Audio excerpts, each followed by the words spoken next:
వస్తున్నాడు అబ్బాయి వస్తున్నాడు. చూడండి, విలన్కేమో ఇట్టు పడదు, హీరోకేమో ఫ్లాప్ పడదు. నువ్వేం చెప్పావు నీకైనా అర్థమైందా? సో అసలు బోరింగ్, చాలా బాగుంది అన్న సినిమా. అసలు నాకైతే నచ్చిందన్న. అనుగచ్చతి ప్రవాహాన్ని ప్రవాహంలో కొట్టుకుపోయిందని చెప్పొచ్చు. ఏం లేదు సినిమా అసలు ఎందుకు తీశారు, కంటెంట్ ఏంటి తెలీదు, గుర్తులేదు, మర్చిపోయా.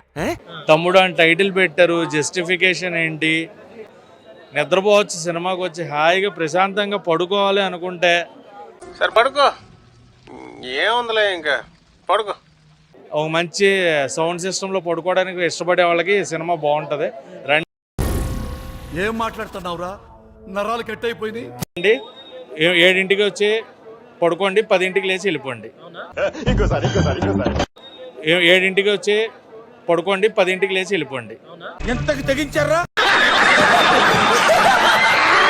అయిపోయాము ఘోరంగా. ఫస్ట్ హాఫ్ మాత్రం చాలా దారుణంగా ఉంది, భరించలేకపోయాము. రామచంద్ర ఈడు ఓవర్ యాక్షన్ భరించలేకపోతున్నాను రా. చాలా స్లోగా సీరియల్ లాగా ఉండింది ఫస్ట్ హాఫ్ అంతా. బాగుందేమో అనిపిస్తున్న టైంలో మళ్ళా పడేశాడు, మళ్ళా నిద్రపోయేలా చేశాడు.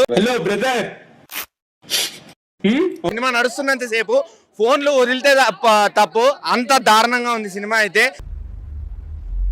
మరీ ఇంత ఓవర్ ఎక్స్పెక్టేషన్ తట్టుకోలేకపోతున్నాను భయ్య. ఇంటర్వెల్ అవ్వగానే పోస్ట్ ఇంటర్వెల్ సీన్లు బాగుండే, కొన్ని ఫైట్లు బాగుండే. Fantastic, mind blowing, unbelievable. తప్పదు, ఆయనకి ఇంకా హిట్ పడే అవకాశం అయితే నాకైతే కనిపించట్లేదు ఈ సినిమా. ఇది మరి ఓవర్ యాక్టింగ్ చేస్తున్నాడు. ఏంది అంటే అక్కడ వదిన ఇక్కడ అక్క, అంతే తేడా, మిగతా అంతా same to same. Background music ఏమైనా బాగుందా అంటే బ్యాక్గ్రౌండ్ మ్యూజిక్ కూడా ఏం లేదు, చాలా చండాలంగా ఉంది. చూసారా సార్ డబుల్ యాక్షన్? అసలు సినిమాలో బాగుంది అని ఒక సీన్ చెప్పడానికి కూడా లేదు. ఒక్క సీన్ మాత్రం బాగుంది. 100 కోట్ల ఖర్చు అయినట్టుంది కదా, దీని మీద ఎందుకు పెట్టారు మాట్లాడుతుంటే మధ్యలో నీ కెప్టెన్సీ ఏంట్రా? ఇది దీని మీద నాకు ఎందుకు 100 కోట్లు పెట్టారో నాకైతే అర్థం కావట్లేదు. మొత్తం అడవిలోనే తీశారు సినిమా. ఎప్పుడు చూసినా అయితే పనిరా, కొంచెం కూడా బోర్ కొట్టదా? మా అయితే వికారాబాద్ అడవుల్లో తీసే సినిమా 10 కోట్లలో, అంత దరిద్రంగా ఉంది. అర్థం పద్ధతులు అక్కడ మాట్లాడతావు నువ్వు. విఎఫ్ఎక్స్ కూడా నాకు అంత పెద్ద విఎఫ్ఎక్స్ ఉన్న షార్ట్స్ అయితే కనిపించలేదు. వెతకాలి, వెతుకు వెతికితే దొరకందంటూ ఏం లేదు. సో 100 కోట్లు అయితే వృద్ధా దండగా పెట్టారు. ఏదైనా ఒక విషయం సగం వింటానికే చిరాకు నాకు, రెండోసారి కూడా వినాలా? ఆ డబ్బులు, టికెట్ డబ్బులు కూడా వేస్ట్ అయ్యాయి అనిపిస్తుంది. హాయిగా 4 రోజులు వెయిట్ చేసి ఉంటే బాగుండేది అనిపిస్తుంది. ఇంటర్వెల్ తర్వాత మాత్రం ఒక డెలివరీ సీన్ ఉంటుంది, అది మాత్రం చాలా బాగుంటుంది అంతే. ఇది కాల్చలేని చుట్ట పిసిగేసిన గుత్తి. ఎలాగా? ఇది కాల్చలేని చుట్ట పిసిగేసిన గుత్తి. ఏంటో ఇక్కడ అందరూ నాకన్నా చాలా తెలుగుగా మాట్లాడేస్తున్నా. తీసుకో. నా జీవితంలో వదిలే కానీ ఎందుకు వచ్చింది కానీ నితిన్ అనగా మంచి ప్లాప్ పడింది. మంచి ప్లాప్. హలో బ్రదర్, నువ్వేం మాట్లాడుతున్నావు అర్థమవుతుందా నీకు?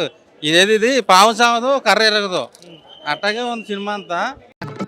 ఎవడ్రా మీరు? సెంటిమెంట్ వర్కౌట్ అవుద్దాం అనుకున్నా కానీ అది కూడా డిసప్పాయింట్ చేసింది.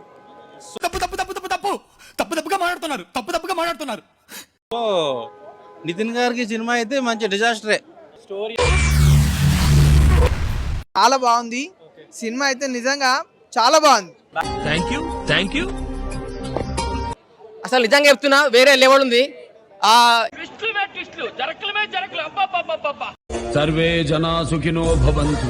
కిందున్న గంటని టంగ్ అని కొట్టండి. ఈ వీడియో మీకు నచ్చినట్టయితే లైక్, షేర్, కమెంట్.